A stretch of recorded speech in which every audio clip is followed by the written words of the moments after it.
tonight and the next two classes that I teach will actually tonight and just one more class. I'll be doing a kind of two-part, and it's really the key elements on the spiritual path, and there's three of them I'll focus on that really are key to this evolutionary unfolding of consciousness. And what I'd like to do is frame it in terms of a story that I've always loved from the Upanishads. It's an ancient teaching story from India, and periodically I pull it out and review it myself and then like to share it with those that are listening. And this is a story about a son of a rich merchant, and his father was very, very miserly. And when his father was making donations in order to receive a gift from the gods, his son noticed that he was donating only the cows that were old or blind or lame. In other words, he was a cheap guy. And so he challenged his father publicly, and in his father's shame and anger, his father said, "I give you to Lord Yama," that's death. Go to hell, basically, is what he told his son. So Nachiketa took his words in a very concrete way, and he went out searching for Lord Yama. And he went into the dense forest searching for death and sat waiting at death's door to appear, and sat through hunger and pain and exhaustion and so on. Arrives in the land of Yama. He's greeted by death's three assistants, which are pestilence, famine, and war. And they told him that death was out. He's collecting rent or something like that. So he waits patiently for 3 days, and when Yama arrives, he realizes the boy's dedication and his sincerity, and he offers him 3 gifts. And he says, "I'll respond to any 3 requests you have for your spiritual journey." Okay, so these gifts are going to be the gifts that are really essential in the evolution of consciousness. His first wish? Nachiketa's first wish was peace with his father, that all be forgiven, because he knew that he couldn't continue on the path if his heart was pushing out his father or anybody or any part of his own being. In other words, the forgiving heart was his request, and in response, Lord Yama agreed and freed his heart from blame, from resentment, from anger. Second wish. He asked for what's called inner fire, which is this conscious aspiration in us to be free. It's when that intention that we sometimes talk about at the beginning of class becomes very, very alive in our awareness, and it starts guiding our lives, aligning us towards freedom. So this is sacred fire, this quality of devotion. And Lord Yama again blessed him with this, and Nachiketa received that aliveness, that passion for freedom. The third wish, okay, so he says, okay, you've got one more. And Nachiketa said, I want to realize the truth of that which is beyond death. Okay, I want to realize the timeless, that which is beyond death, the mystery of that which is immortal. And Lord Yama was surprised. He said, this is your last boon. You can have anything, beautiful maidens, chariots, fast horses, palace, but Nachiketa was not easily derailed. He knew what he wanted, okay? So he said, nope, won't all these things eventually return me right to your kingdom? Smart guy, okay? So Lord Yama agreed, and he gave him his final gift. It was a mirror. Okay, the final gift was a mirror, and he told Nachiketa he couldn't give him wisdom, but what he could do is give him a way to look into his own heart and mind and discover the truth. In other words, he basically invited him into the most fundamental of inquiries, which is, who am I? To discover the timeless, we look into our own hearts and minds. So as the story goes, Nachiketa gazed into the mirror. He entered into this inquiry, and in time all delusion fell away, and he saw the radiance and the purity of his being. So he realized his timeless essence, that beingness, and he was free. Okay, so this is the story of Nachiketa, And so we'll follow this story together. And this class will explore the first of the gifts because it's such a key one to open the gateway for us to move on, this gift of a forgiving heart. And then in the next class, we'll explore the second and third of the gifts. So now the story starts with disillusionment. And so it is with all of our lives, that impermanence ends up, if not when we're younger, somewhere along the line, exposing us to the losses that shake the ground underneath us. So for Nachiketa, he had lost some dear friends, and then he had this sense of betrayal, that his father wasn't who he had thought his father was.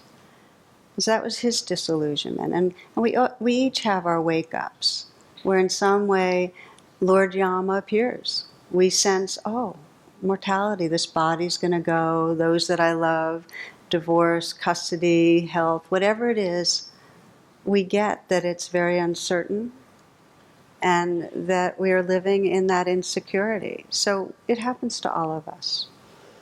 And then the big inquiry is when, even for many, the deepest are the betrayals, such as what Nachiketa experienced, where our trust is really shaken.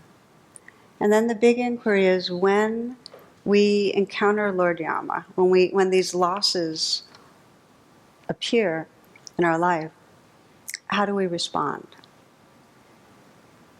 And one way we respond, and this is where we get into kind of the evolution of consciousness, is from our most primitive, instinctual, reptilian brain, the limbic system, where we go immediately into reactivity, and it's fight, flight, freeze. And what that translates to for many of us is that when we're wounded, when we feel hurt, we look for causality. By the way, our nervous system is designed to do this, that when something is painful, we look for the cause and we go into blame. I mean, that is our mode. We in some way react wanting to either fight that thing or get away from it. So that's the first way we can respond in this kind of more primitive fight-flight. And what it does is it solidifies our identity as a separate, victimized self in some way. Okay, that's the first possibility. The second possibility, if it's not fight-flight, is that we engage with the higher centers of our being, our heart, our mind, our frontal cortex, whatever we're describing in a physical plane, it's in a spiritual way. We engage a kind of presence and compassion that encounters the losses and wakes up through them. So in this second possibility, instead of fight-flight, you might think of it as the tend and befriend, okay? This is the higher evolutionary possibility. There's a kind of courage to meet life as it is. And when we meet life with presence, it reveals and opens up the compassion and the deep beingness that's our most profound level of identity. So now, what happens to most of us? If we get real, most of us, when things start happening, we have our first response, and it's usually that primitive fight-flight response. I mean, that's just the immediate thing that happens. Not a problem, it just does, you know. And it really, on the path, it just is a matter of lag time. Like, how long does it take us until we go, oh, I'm stuck? And we really get that the way we're stuck is only causing more suffering, that we're feeling trapped in a small egoic self. And then we get drawn to some practices and processes that teach us to pause, that teach us to deepen our attention, to let go some of the clutching, to open our hearts. So typically our path is we go from fight-flight to tend and befriend, and the question is whether it happens in minutes or decades, right? So there's an in-between there. There's a middle way. So what wakes us up, really, is we're in reactivity, and there's a lot of pain that comes from that. And that's what the Buddha described as suffering, that we're wanting it different. We're pushing things away, we're holding on. And one of the deepest ways that we react, as I mentioned, is that we blame. We blame ourselves, we blame another, or we blame life for being wrong or bad. So that's the place we're paying attention to tonight, is when we react by going, this is wrong or bad, and it's you, or it's me, or it's life. But we're mostly going to focus on how it's you. Not you, but, you. Okay. So forgiveness means letting go of the armoring, the fight-flight armoring, which is really stories of badness, stories of blame and resentment. And for Nachiketa, that wisdom to forgive, it came out of just getting impermanence, that if he wanted to continue on the spiritual journey, he had to be able to free his heart. Now, I want to acknowledge that many people have trouble with the word forgive. And if you're one of those people, feel free to substitute compassion. Rather than saying, I need to forgive this person, or my intention is to forgive, my intention is to hold with compassion. Okay? Because sometimes it's got connotations. So, an important and ongoing inquiry to launch us on this kind of exploration is really, how am I creating separation in my life? How do I create separation with others? And you might think of particular others. How do I create separation from my own heart or spirit? So we start looking at ourselves, like, how do I create separation from myself? And we start noticing on some level that incessant inner dialogue that's always haranguing ourselves, that in some way has the message of not enough. And if we kind of look, we have this idea that we should be further along than we are. We have an idea, this map in our mind of how we should be. And because most of us that are listening or that are here have some appreciation for spiritual unfolding, that too becomes a map that we're trying to get somewhere. That I should be more mindful, I should be less reactive, I should be more equanimous, I should be more loving. I mean, how many of us have deep down the sense that we should really be more loving than we are? You don't have to raise hands on that one. But you know what I mean. So, I think of Jules Pfeiffer, who has in one of his cartoons that I grew up with my father's looks, my father's speech patterns, my father's posture, my father's walk, my father's opinions, and my mother's contempt for my father. You know how we internalize stuff. And sometimes it's as deep as we're really at war with ourselves. There's a sense of this is fundamentally flawed. It's like one person told me, therapist saying to his client, well, these feelings of inadequacy are common amongst the inadequate. Yeah.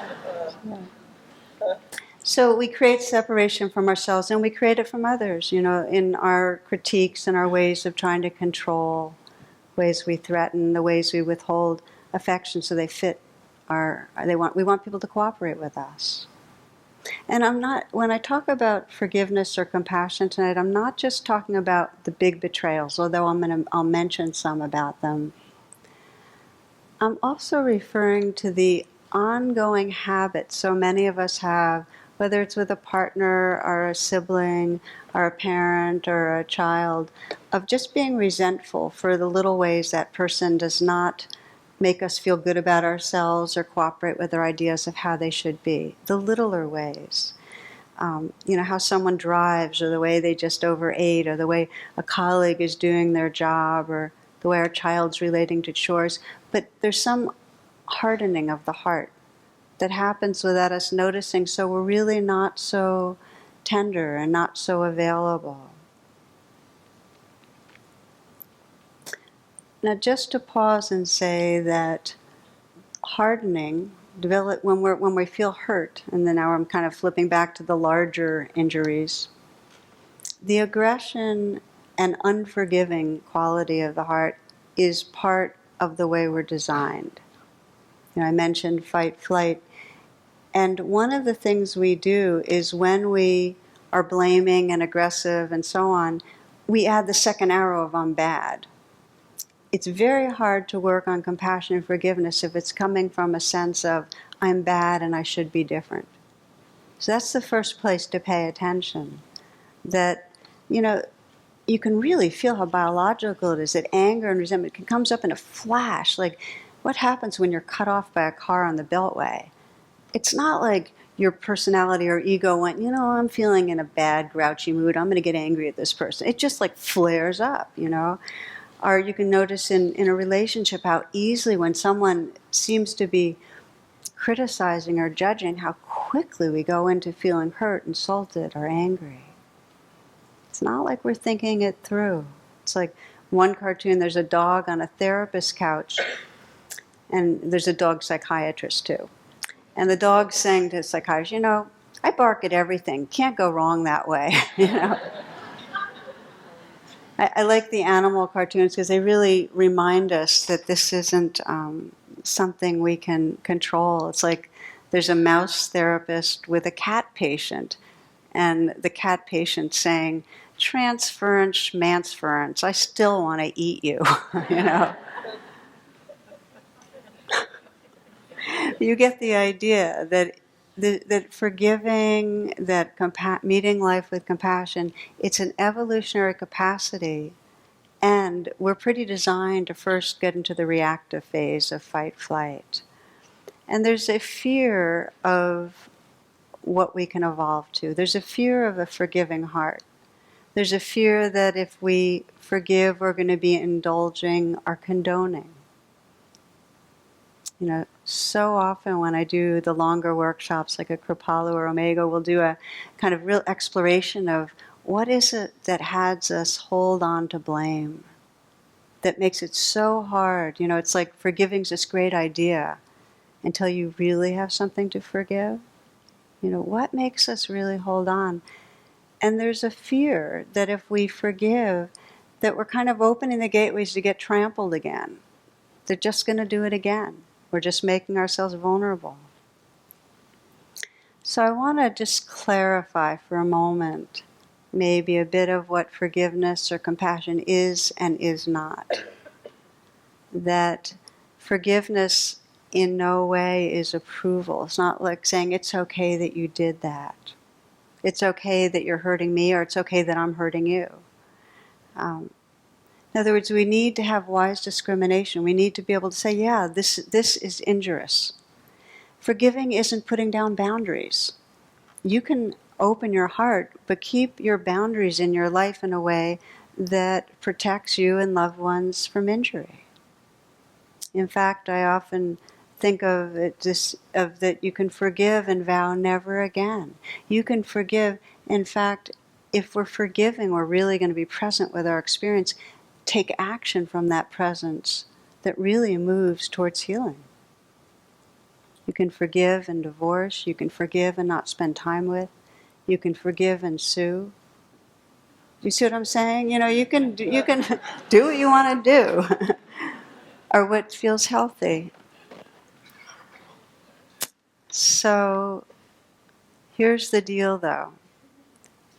When we don't forgive, in other words, when we're caught in blame, and you can kind of be scanning your life right now, because as you know, when I do these particular talks, I'm going to ask you to pick somewhere where you feel like there's a distance and where you're holding on to some resentment or blame. Okay? Since you know that, we're going to do that. When we're not forgiving, when we're in blame, we're in a trance.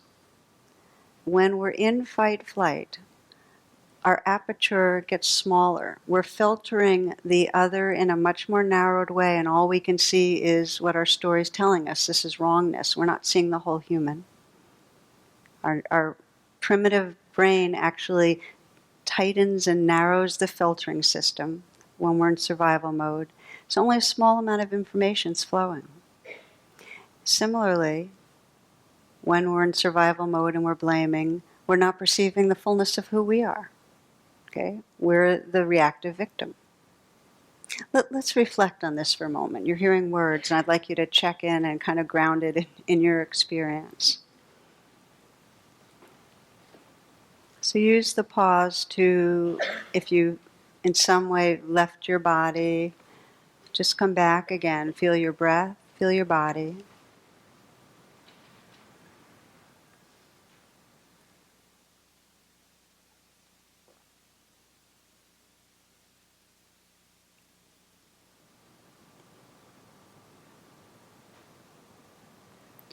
So you might consider someone in your closer circle of family or friends or people you are with regularly.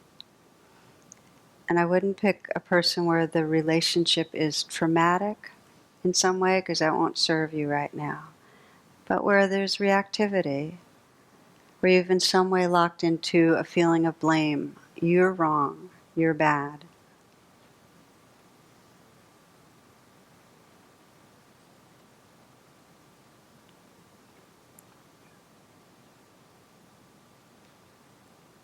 And take some moments to just examine if you let the situation be really right here for you, so you can remember what's behind the blaming, so that you can then sense, how does the other appear to me when I'm in blaming mode?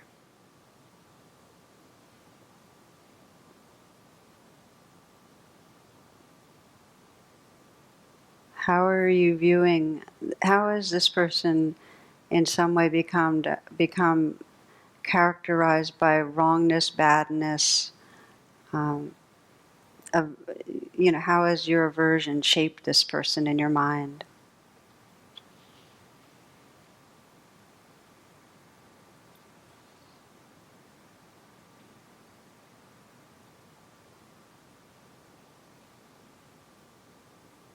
Do you have just certain pictures you're seeing of the person with certain expressions on their face that don't include the pictures of perhaps when this person's being generous or kind or entertained or happy or more at peace with themselves?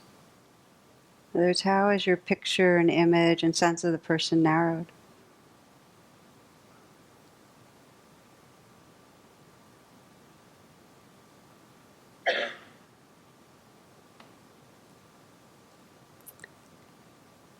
And just letting yourself feel the blame, let yourself get in touch with it. What it is, what's behind it again, so that you can feel the sense of it in your body. What seems wrong. And as you feel that, just sense your experience of yourself, who you are when you're in blaming mode.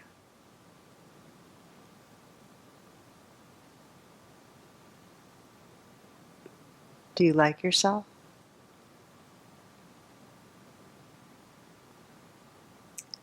What's your mind feel like when you're blaming? Your heart.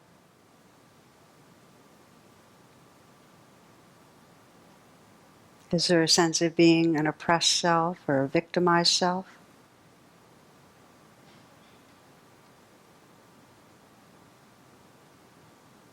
Just noticing what, when you're in blaming mode, you're not aware of about yourself, perhaps, what you've lost contact with.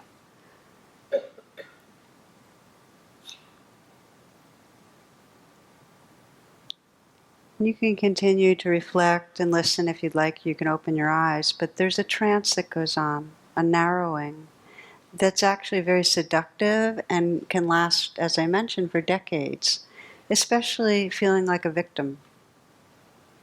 It doesn't matter how much hurt has happened, to lock into that identity is a trance, because we forget who we are. It's the same thing when we subscribe to having an enemy out there, that same narrowing, whether it's a certain group of people or a country, religion, a politician, a political party. Really, politics puts us into an incredible trance. Many people I know that are the most mindful, most awake, collapse into a reactive delusion and a righteous rage when it comes to politics. And I can watch it in myself. And, it's hard. It's almost like that part's exempt. Everything else, I can feel one way, but politics, I'm right. So it's a trance. And so then the inquiry is, well, what motivates us to wake up out of that trance? What motivates us, like Nachiketa, to say, any blaming, anywhere I'm not forgiving, is keeping me from realizing the truth of who others are and who I am. Anytime we're in that victim role, anytime we're making another wrong, making ourselves wrong, it's a trance. So what motivates us is really that we start getting the pain of that trance. It makes us lonely. It makes us anxious. It makes us not like ourselves. It makes us distant from others. I often think about, in Carlos Castañeda's books, the shaman Don Juan has a teaching about death. And since we're talking about Lord Yaman, and how really the wisdom of impermanence can help us to realize, hey, might as well forgive. We don't have that long, He describes death on our left shoulder. And he says, when death makes the slightest gesture, all our pettiness falls away. Now, you might be thinking, yeah, but this wound and this, anger, hatred, or blame isn't petty. But it's actually the same teaching, that if we knew we were going to die in a few minutes, or if we knew somebody else was going to die in a few minutes, how would we want to be holding ourselves or that other person? I don't think we'd want to be doing it in that blaming mode. So then we can start to begin to sense that we each have that deep wisdom that Nachiketa had, that knows that our hearts are unfree when we're caught in blame. We each have that wisdom. So how do we reopen the channels? How do we take that aperture that gets closed down in fight-flight and start opening into attend and befriend? And the basic process, from what I've found in myself and others, is that it begins by being with the pain that's in our own hearts, that we cannot forgive another until we've brought compassion and presence to the pain inside us, and that to try to forgive someone else first is going to be premature transcendence. It's not going to be real. It's going to be an idea of forgiveness. To forgive, we have to start here. I'll share a story. A friend of mine, who I've been in touch with over the years, he lived with a long-standing resentment. After college, after graduate school, actually, he and a friend went into business together, and the business went south. It just did not go well. They just weren't well matched, and so there's a lot of conflict. His friend left the business, but took a number of major clients with him in what felt like an underhanded way. So this guy felt very, very betrayed. And that bad feeling of betrayed, victim, injury, lasted for several decades. Actually lasted till he began meditation and bringing this knot of pain to a lot of his practice to it. And really got that he was living inside a victim stance, and that this was not the only place, because it's never that we're a victim in one place. It's one of the, I talk about the spacesuit self, when we kind of sense an identity and try to make it through the world, and victim is one of those things that we do in a lot of places. And so he realized that, and his process began with his own feelings of, well, what happens when I believe he's bad? And he could feel the kind of rage, but also a kind of impotence, like powerlessness. It was easier to blame his ex-business partner than feel that powerlessness, just feel it. So he started feeling the powerlessness, how he felt foolish that he had been taken advantage of, how he felt in some way it was his own fault, his own weakness, his own lack of awareness. And so for quite a while, every time the story of what's wrong with him would come up, why is he like that? Why did he do that? What's wrong with him? He's bad. He would instead say, okay, let go of that story, and he'd just feel his own powerlessness, his own hurt, his own sense of his own impotency or deficiency, until that pain was enough that he could actually begin to sense compassion towards it. It's like when we really get we're suffering, and I call it ouch, when we really just say, this hurts, then some place in us expands so we can begin to be kind towards ourselves, and that's what happened for him. And after a while, I asked him that question of, who would you be if you no longer believed he was bad? And that's a really, really important question. Who would you be if you no longer believed that the person you've been resenting all this time was bad or wrong? He just was what he was. You're not a victim, he's not wrong. Well, what he'd believe was who he could be outside of that victim role. He couldn't put too many words to it, but he said alive, free, and with a future. Possibility. It was kind of exhilarating. So, victimhood's a prison, but we cannot command ourselves to forgive the other person. It doesn't go like that, and I want to make a real point of that, because so many times we hear, oh, forgiveness is a good thing, but we just can't will it. I've shared at different times, the first teacher that I considered a spiritual teacher was emotionally abusive with me and a number of other people, and it was a terribly painful thing. I felt really, really betrayed. And, so for a number of years after I left the spiritual community, I was living in that sense of I had been hurt, I was victimized by him, and sensing, a badness to him. He had abused his power, and he was bad. And part of the challenge was so many other people agreed with me that I got a lot of reinforcement for he's bad, and yes, you were treated terribly. But what started becoming very real was that was a very small place to live in. So I had this real strong urge to stop making him wrong and just to get on with my life. But every time I'd think of him, I'd feel really angry. And so then I started really being down on myself for not being able to just forgive and be more open and have that kind of empowered whatever. I'm sharing that with you because I could not change the timetable. I couldn't say, okay, stop being angry at him. So I started discovering that when anger would come up, I would just say, forgiven, forgiven, to the anger. I would hold the anger with presence and kindness. Didn't mean I would go into the storyline. I started really catching on that the storyline of what he did and what was wrong and how he shouldn't have, it just didn't work. But I would stay with the feelings of the anger and say, forgiven, forgiven. And that let me open to the pure, this hurt. This felt like a betrayal, it hurt. And the kind of self-compassion that then I could actually look at him and see him through the eyes of a forgiving heart. I couldn't will it, but I could become willing.